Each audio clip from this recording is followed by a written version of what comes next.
Well, Happy New Year, everyone. Welcome to our first MPC for 2024. It is 4:59, where you have to start 1 minute early just to the year off to a clean and precise start. So I'll call the meeting to order. First order of business, I'd like to welcome a new member who was recently sworn in, Chris Contenti. Welcome aboard. And you both had an opportunity to review the agenda.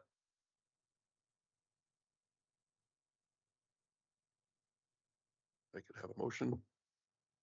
Member Kentz? I make a motion to adopt the agenda as presented. Thank you. All those in favor?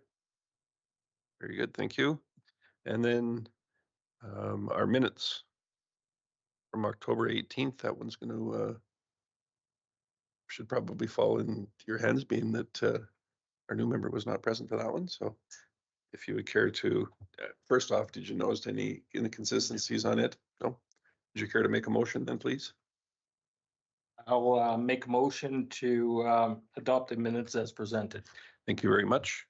There's no addition, nothing additional then. All those in favor? Very good. We do have three applications before us today. The first one, item 4.1 for home occupation 2 with variance. Senior Development Officer Dooley, if you would care to walk us through the item, please. Good evening, everyone. So for item 4.1, we are talking about a home occupation 2 massage therapy with a size variance to a freestanding sign located at 35 Emily Crescent. The property is zoned R1, which is residential detached district, and the purpose of the R1 district is to provide an area for residential development in the form of detached dwellings and compatible uses. A home occupation 2 is a discretionary use in the R1 district, and a home occupation 2 means the secondary use of a principal dwelling unit, the use of an accessory building located on the same parcel as the principal dwelling unit, or a combination thereof by a permanent resident of the dwelling unit to conduct a business activity or occupation.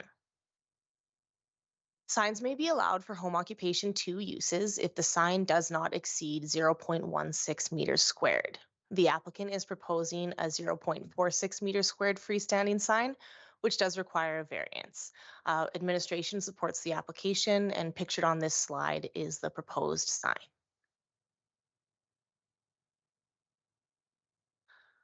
So today, the Commission's decision is to decide on the variance to the land use bylaw, section 9.8.3E II, the bylaw requirement being 0.16 meters squared and the proposal being 0.46 meters squared with a total variance of 0.30 meters squared. For neighboring consultation, 26 property owners were notified and 1 response was received, being support with no additional comments provided. The proposal for the home occupation 2 is massage therapy focusing on treatments for individuals struggling with chronic pain, sports injuries, and post-surgery therapy. The hours of operation are proposed to be Monday to Thursday from 9 a.m. to 3 p.m., serving approximately 9 clients per week. All parking will be located on site, and then a 0.46 meters squared freestanding sign. The Development Authority may approve an application for a development permit even though the proposed development does not comply with the land use bylaw if, in the opinion of the Development Authority, the proposed development does not unduly interfere with the amenities of the neighborhood or materially interfere with or affect the use, enjoyment, or value of neighboring parcels of land. The sign will be located on the property near the attached garage during operating hours, and in the summer, the sign may be relocated to the front lawn. Administration is of the opinion that the development with the requested variance would not unduly interfere with the amenities of the neighborhood or materially interfere with or affect the use, enjoyment, or value of neighboring parcels for the following reasons. The lot's location and pre-existing streetscape. There is sufficient on-site parking. The sign will be posted during hours of operation and will not have negative impacts on surrounding properties. The sign will also be used for wayfinding and business identification. The sign is 0.76 meters high, which is well below the required maximum height requirement of 1.5 meters, and the sign is in good repair.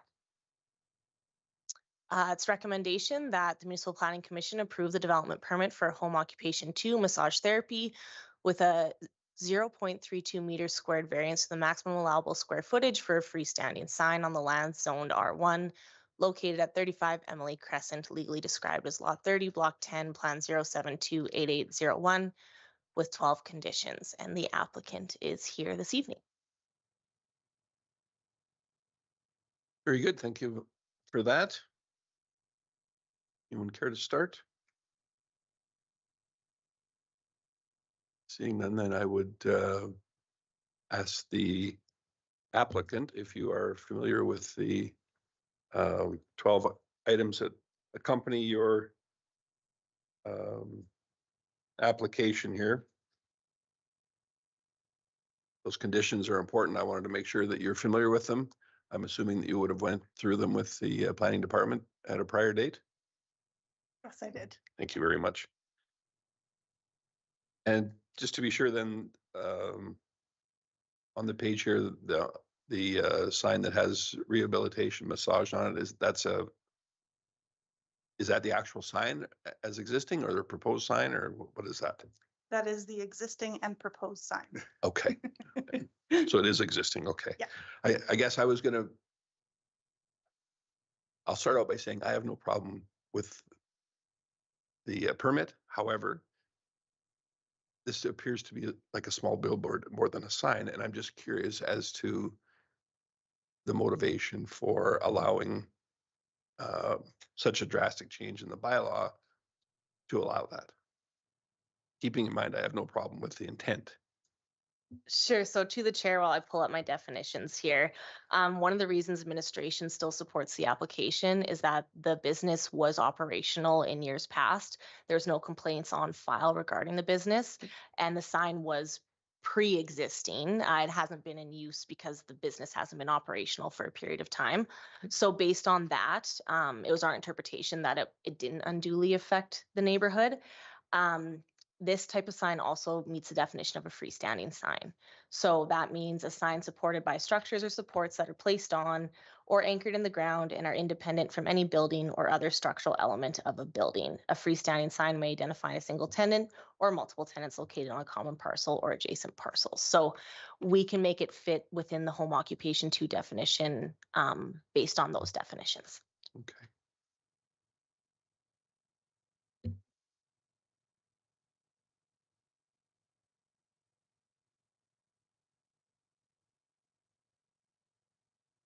Through the chair to member Contenti, yes, that's correct. It has been on this parcel for some time.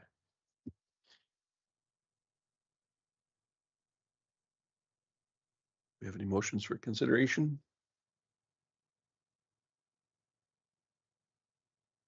Member Kent's?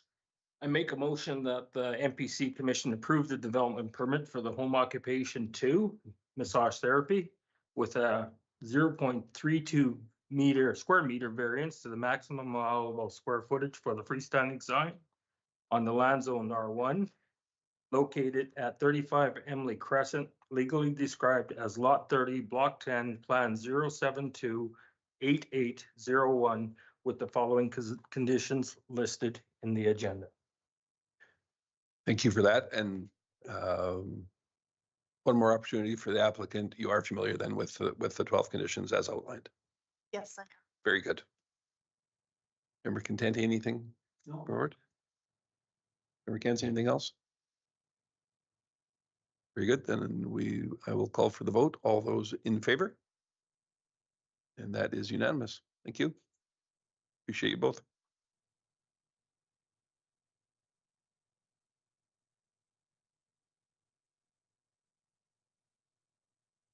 Next up, item 4.2, coincidentally, another home occupation 2 with variance at 43 Willow Crescent. Officer Kirk, I understand you're going to be handling this file. Correct. Thank you, The floor Chair. is yours. All right, so item 4.2 is a home occupation 2 as well. This one is for retail sales with a size variance to the display area, and this is being proposed to take place at 43 Willow Crescent. So the property is zoned R1 Residential Detached District. The purpose of the R1 district is to provide an area for residential development in the form of detached dwellings and compatible uses. A home occupation 2 is a discretionary use in the R1 district, and a home occupation 2 means the secondary use of a principal dwelling unit, the use of an accessory building located on the same parcel as the principal dwelling unit, or a combination thereof by a permanent resident of the dwelling unit to conduct a business activity or occupation. So report summary, the display areas may be allowed for home occupation 2 uses if the area does not exceed 20 meters squared. The applicant is proposing a 28.6 meter squared display area, which requires a variance. Administration supports the application. So today, the Commission's decision is based on a variance to Land Use Bylaw, Section 9.8.3A. The bylaw requirement is the 20 meter square display area. The applicant is proposing 28.6 and therefore requires an 8.6 meters squared or 43% variance. So 14 property owners were notified, 4 responses were received, 3 in support. 1 is no concerns or fully support the permit being approved. The next is that they both feel great about the business opportunity. And the next is it won't affect us. So administration has no comment to those responses. And then we had 1 in opposition that was limited parking spaces. So they respectfully opposed the application.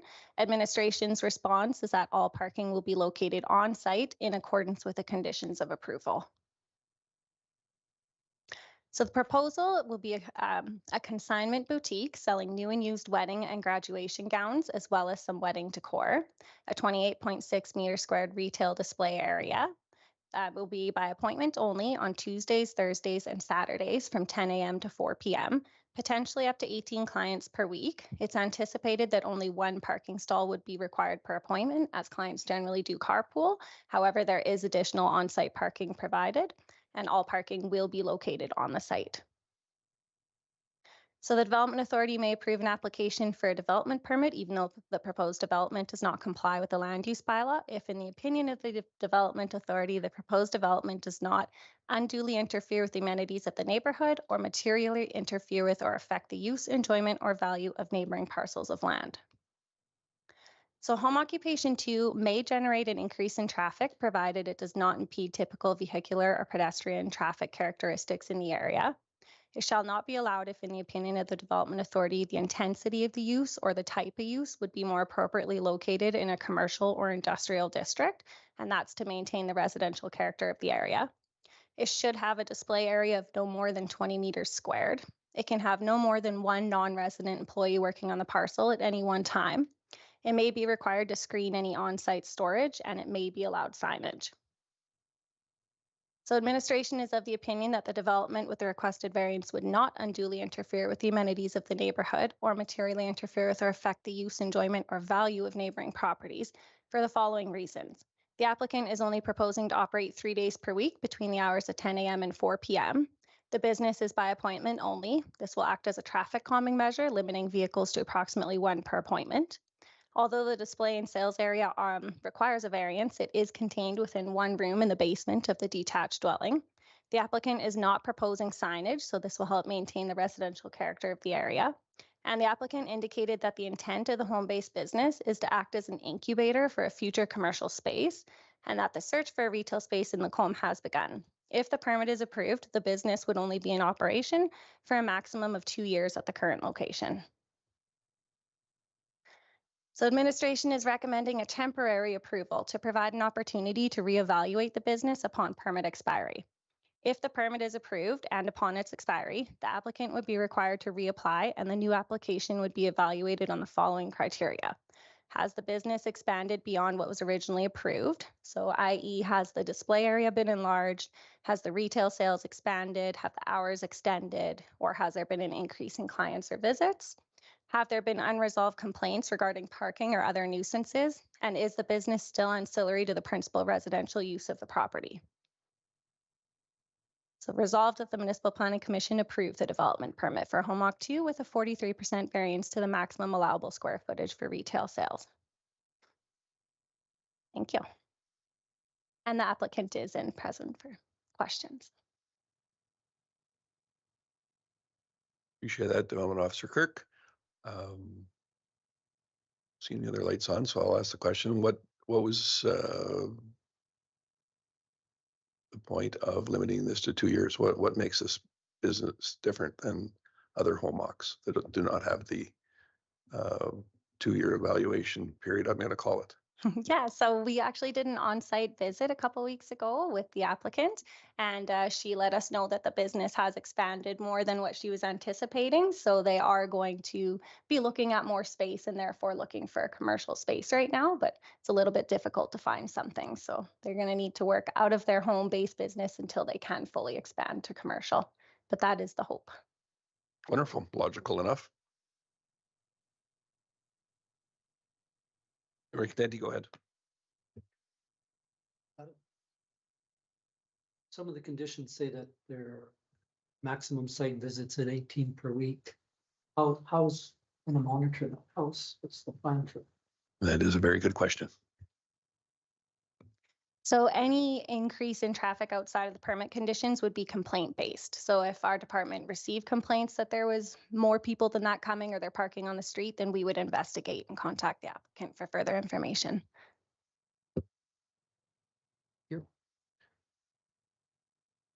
I guess I would just ask the applicant, are you familiar with the 12 conditions that have been attached to your permit? Very good. And do you have any issues with any of them or any questions? Very good. Member Kent's. We can make a motion that Municipal Planning Commission approve the development permit for home occupation 2 retail sales with an 8.6 square meter or 43% variance to the maximum allowable square footage for the retail sales on the land zone detached R1. District is located at 43 Willow Crescent, legally described as Lot 8, Block 1, Plan 7823298, with the following conditions listed in the agenda. Thank you very much. One last chance for input. We're all good? All those in favor? We wish you every success. I'm sure there's some paperwork to go over with planning and development, and yeah, best of luck with your business.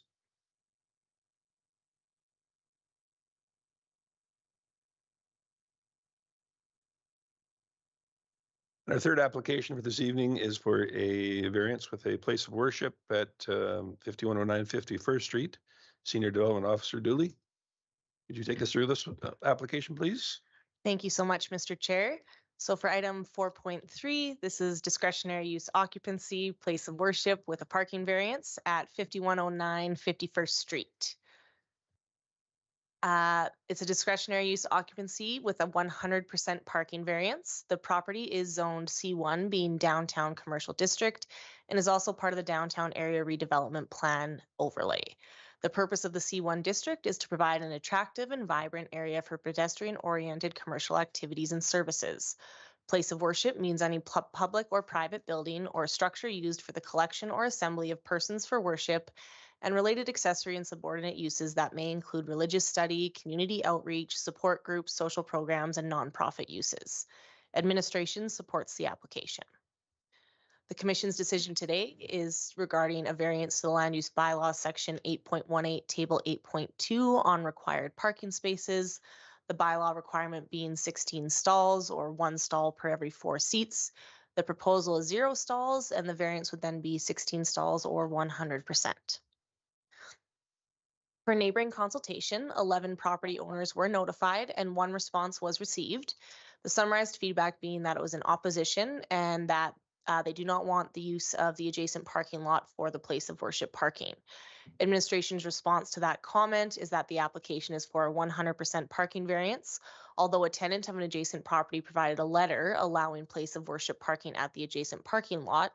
City administration is processing the application with a 100% variance to the minimum on-site parking requirement. City Council approved a site-specific land use bylaw amendment on August 28, 2023 to allow for a place of worship as a discretionary use at the subject site. The application requires a 100% parking variance as the site has very limited capability for on-site parking in its current location.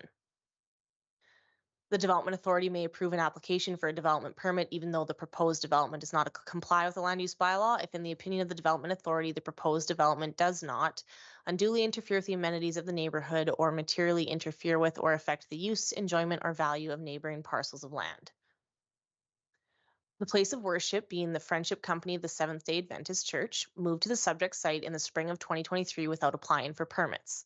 They previously met in the gym at Berman University, and they relocated to the subject location to have a dedicated space to grow their congregation.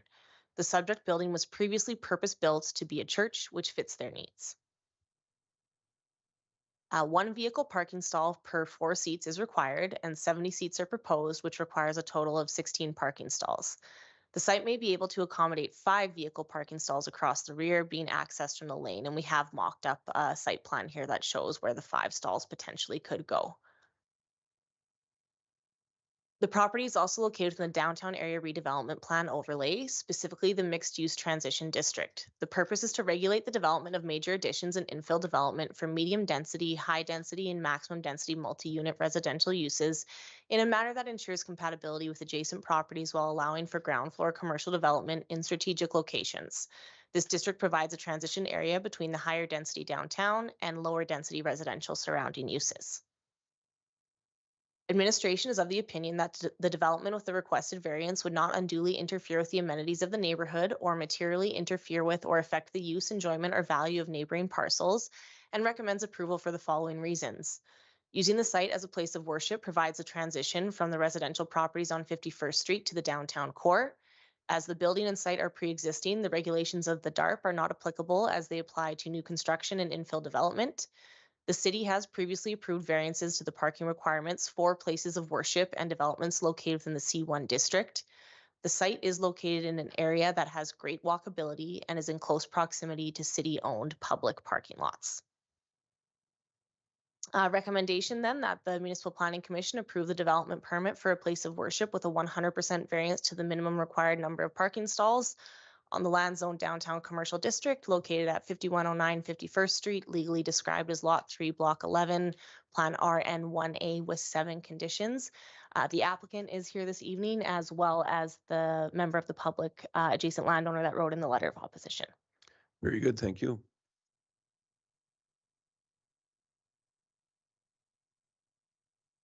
Who would like to start?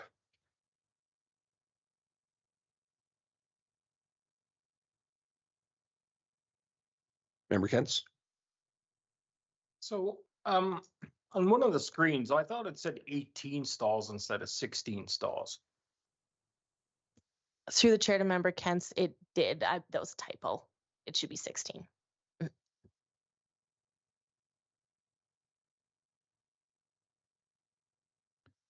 I did notice that too. I think more importantly, though, regardless of that, it is a 100% variance. Exactly. Member Kents? Thank you, Chair Creasy. I'm wondering where they are gonna park. Where's you gonna get this parking from? The adjacent owner, doesn't wish to share the lot, for various reasons, and they're good reasons. So my question is, where is that parking gonna come from? So through the chair to member Kent's, there is on-street parking available in front of the church. I can go back a couple slides here. So there is some on-street parking available there, as well as Lacombe Memorial Center parking lot is quite close as well. They could park and walk if they chose to. So far, from an administrative perspective, this has been operating without the benefit of a development permit for some time now, and we haven't received any complaints regarding parking. So we believe the on-street parking is sufficient for the use as it stands.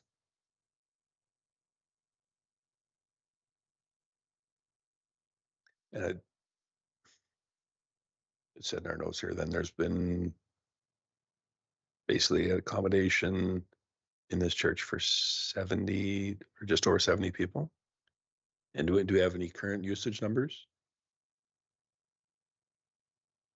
To the chair, that might be something that the applicant might be better suited to speak to. We don't have any current numbers. This has been carried forward from the land use bylaw amendment. Okay, oh, very good. Yeah, and parking is important. However, we have the same issue here as we do in a great number of downtown commercial and business ventures where there is no ability to have parking. So I think we have to realize that and appreciate that there is differences. However, we do have residents that live in that area and they ought not to be unduly inconvenienced as well. So yeah, it's certainly something for consideration. Would you care to expand on that as the applicant here? Esther, appreciate it. Now, truth be told, when we operate, we're normally there on a Saturday between 9:30, because we start service at 10, around 9:30 to about 1 o'clock thereabout. Most Saturdays, the residents who live in the area are not home at that time. So in terms of impeding the residents, which is not something we're hoping to do, our intention initially was to ensure that we abide by all the rules, which is why in the initial stage, we sought permission, having thought that the TD Bank was responsible for the parking lot that was there. And of course, they probably thought the same thing because they gave us permission in writing. It was not our intention at all to be bad neighbors, because our intention in the community, and since we've been there, we've been operating on the premise that we're there for the community and we're integrally a part of the community. So in terms of the parking, our members are aware, since we've been made aware of the objection, we've actually advised our members not to park there. And when our visitors come, we advise them not to park in the parking lot anymore, because initially we had told them that that's a parking that is available. So we, of course, had made that very clear that this is not something we're going forward to utilizing. We will utilize the street parking, and like was rightly mentioned, the Memorial Center is like just a stone's throw away from our property. And our members are, if they're prepared to worship and they're prepared to walk if that means worship. And there are numerous persons from the community as well who just walk to church, so they don't need parking either. So Thank you very much for that. I don't think that by trying to secure that parking earlier made you a bad neighbor. That was obviously some misunderstanding, which by the looks of this letter, I would suggest has been made perfectly clear. So, I mean, I don't think that was the intent of it, so that's fine. And just so you're all aware, we do appreciate the service that you do offer to community members. And it may be irrelevant in this case, but it's still important, and we do appreciate that. Okay, appreciate Thank it. you. Thank you.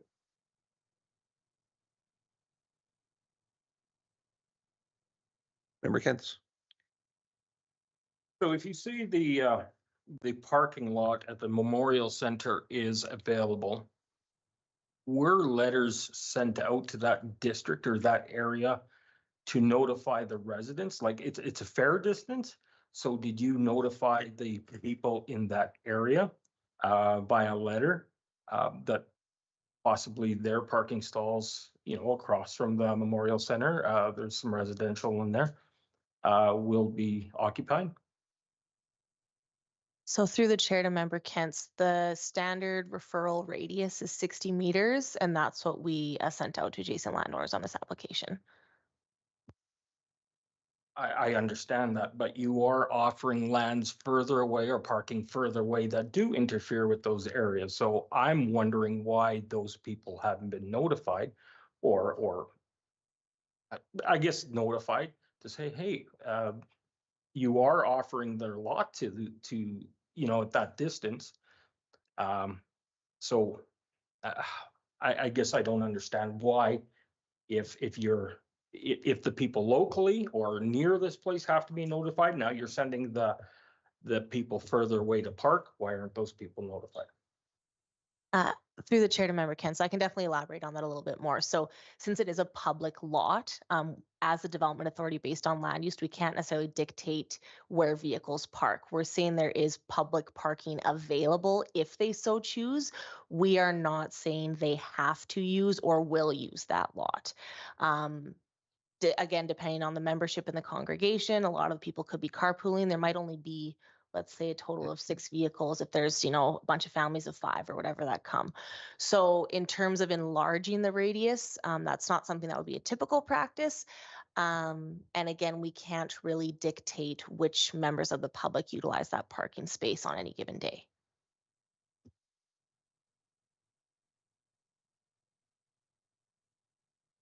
Follow up? Go ahead. No, this is another question then. So is it safe to say that you haven't received any complaints for parking near that area? There's a lot of residential and there's also an apartment building, I think 2 doors down. Because they were using the parking lots across in the TD parking lot. So were they using those spaces? So now that they can't, are you gonna get several complaints?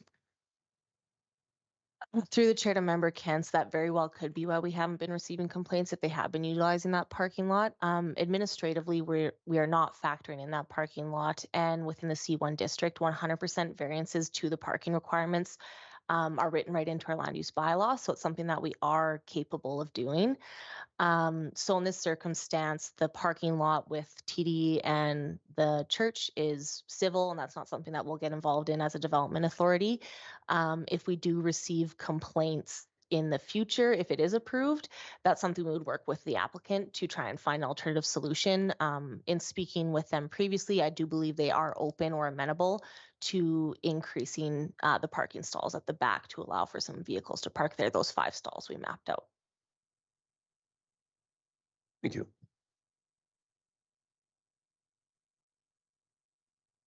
Question. Certainly, member Contendi, go ahead. City has previously approved variances for this as well. Can you give me some indications where those are? Any proximity to this one? Yeah.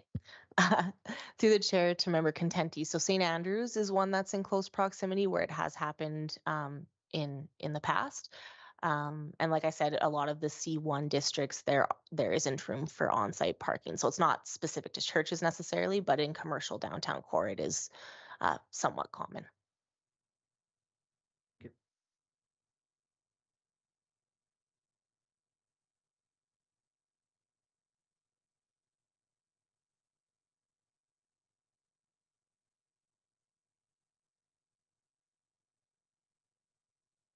Member Kents? Sorry for all the questions. That's not typical.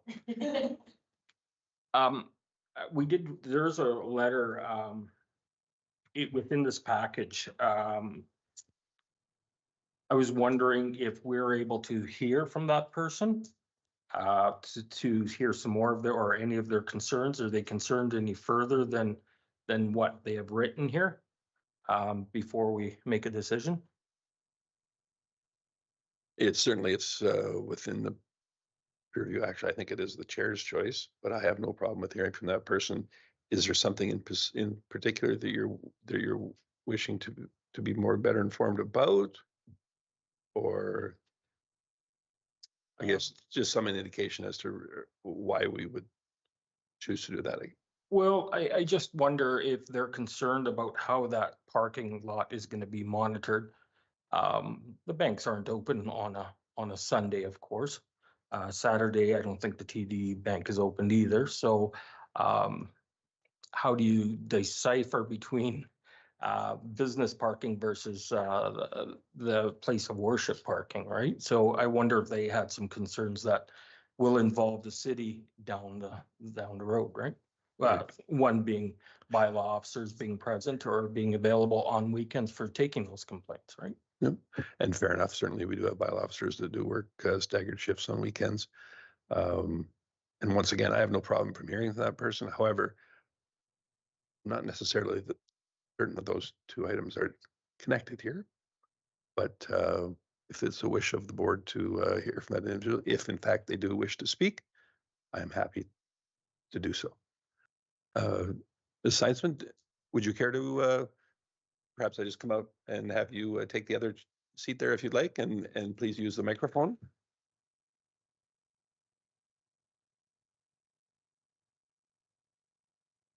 It is strictly a insurance, like now with the ice, I have always complaints, we sand, then it rains, and an hour later I have the bank phoning me, oh, there's an emergency.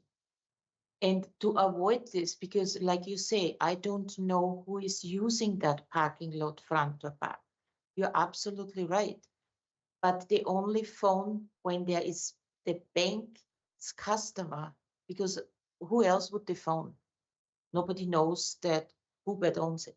But in the bank hours, so I don't want any trouble insurance-wise that, oh, it was not done. Like we have DB Bobcat doing, because we live out of town, so I don't know the weather. Ours and here differ big time. So my understanding with DB is if there's 2 inches of snow, he comes in, he sands, he does everything and anything just to avoid it. But we have constantly problems with customers. And I just want to avoid this because I'm looking after this building and I don't need trouble. And that's the only thing. Like, I don't have nothing against you. But that's the reason I say no. And we did all the fixing up. We paid for everything. There is no sign where it says private parking lot. There is no. So, Ms. Seinsman, just to be clear, this was not somehow intended for you to make some kind of an apology. Your land is your private property. Yeah. And either your neighbors nor us, you don't owe any explanation whether you choose to let people park there or not. That is not at issue here whatsoever. I just think that there was perhaps some additional information that Member Kent's had hoped to glean from having you come up here and speak. And once again, I guess I would just ask, is there something in particular that would help us better understand the issues at hand here? No, it does sound like strictly a insurance or prevent people from getting hurt. It's not so it is a public parking lot, I believe, if it's used. No, it's No, not. definitely not. It's private. So land. it's a private parking lot, so it's a concern. The people around are gonna wanna park, or are gonna wanna park close. I live around 4 churches. I know how close they park. And it's not very far away. I mean, if they can, they'd park inside, right? A lot of them. But so it is a concern with 0 parking. We're asking for 100% variance, which it's concerning. It definitely is concerning. So I just wanted to hear that, if she doesn't, it sounds like it's strictly an insurance issue that she doesn't want to deal with. Well, I don't want to be responsible. once again, you owe us no apology. Whatever the reason is, quite frankly, is irrelevant. It's your private property. That is not an issue here. If you don't want them to use it, or you want to close it all the time or some of the time, that is completely your business. I don't believe that parking has been tied to any other applications or anything. So that is not the issue here. This is what you choose to do with your private property is your business within guidelines of the city, right? No, I'm a good landlord. Naturally, we like better when neighbors can find some areas of common interest and get along well, and who knows, perhaps during other times of the year or whatnot, maybe there will be some room for some sort of cooperation there. But once again, that is beyond the scope of this body. That is between yourselves as landowners, and so that's all I'll say about it. Yes, sir. Just wondering, because we've stopped parking there.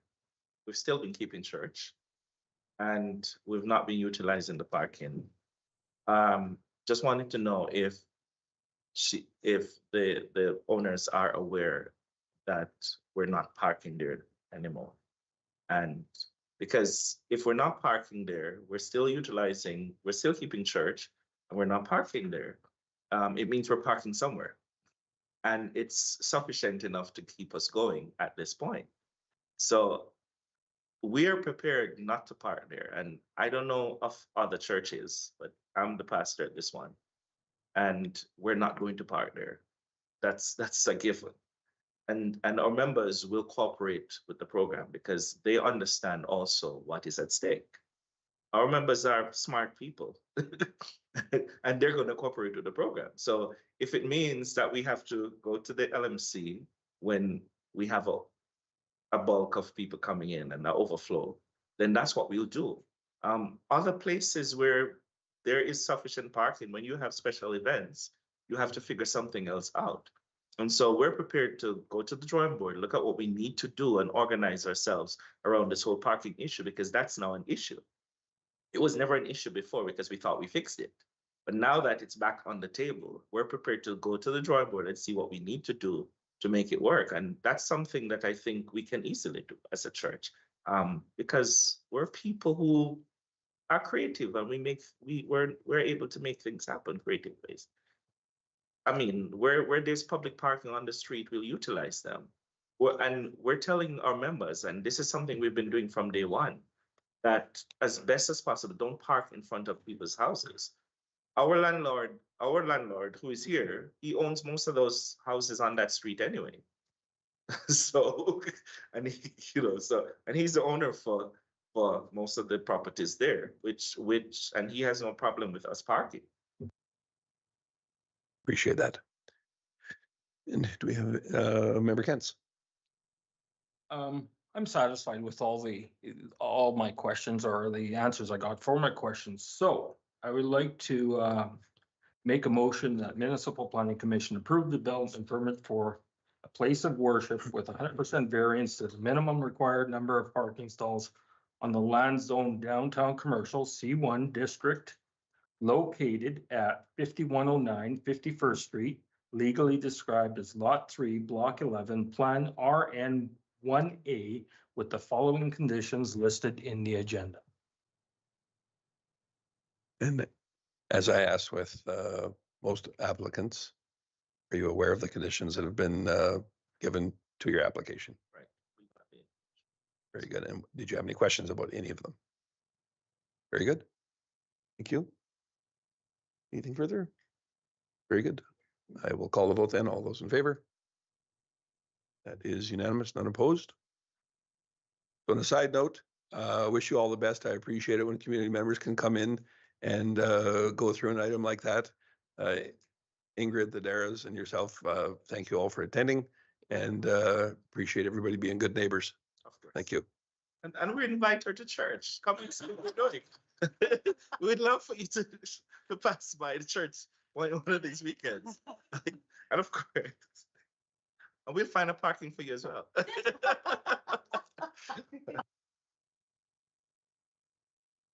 Very good. So, someone's got some summary of permits for us. Officer Kirk, is that you? Thank you, Chair Creasy. All right, so we got a few to go through. It's been a little while since we've had MPC, so here we go. The first one is a discretionary use occupancy for an automotive services. That's in Bay D, 5501 Wolf Creek Drive. That site is zoned I1 Light Industrial District. Discretionary use occupancies in an established building can be approved by the development officer if no appeals are received. So we sent out letters for this one. There was no opposition or appeals, so that permit was approved and issued on October 27th, 2023. Sorry for interrupting. Do the members have the list that you're reading from? Oh, Officer Kirk? let me grab that for you. Yes, that's what Senior Development Officer Dooley went to get. So, oh, here it is. Thank you so much. You're welcome.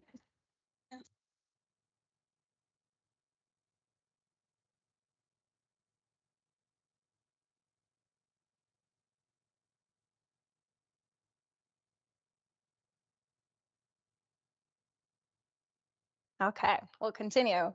So we're on to the second application then, 61-25517, and that's 23.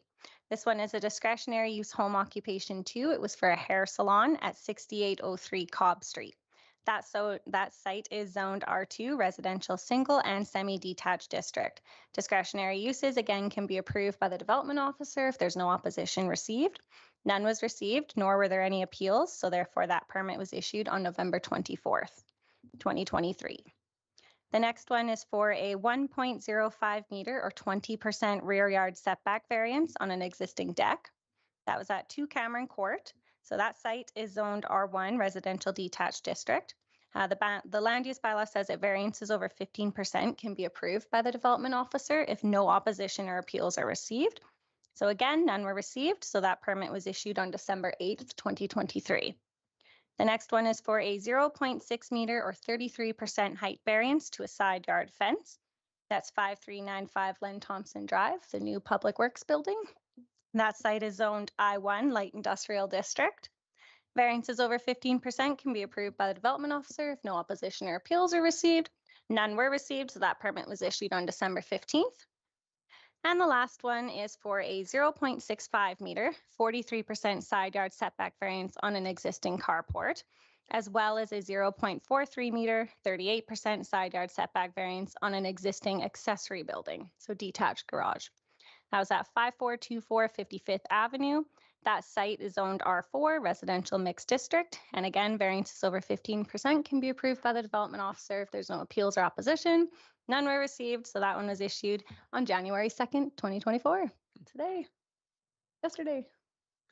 Thank you. You're welcome. The one question I did have was on the Public Works lot. What is the height for a commercial fence allowance?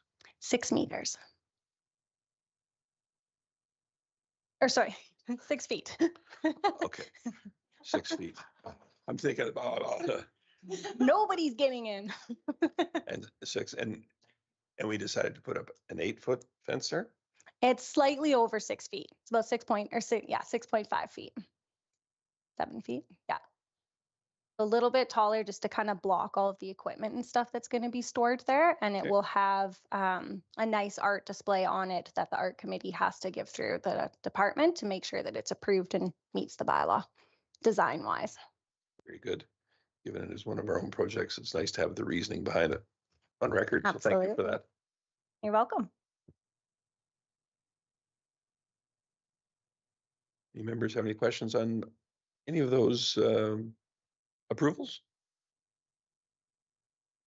Very good then. Just so everyone's aware, February 7th is our next tentative meeting. Do we have any applications thus far? There's none yet. We do have a cutoff date though, so we'll send you guys an email and let you know if it is a go or not. Very good. Appreciate that. Member Contenti, I think that is all of the business for today. Is there any motions you'd care to make? That's the one we're looking for. We are adjourned. What?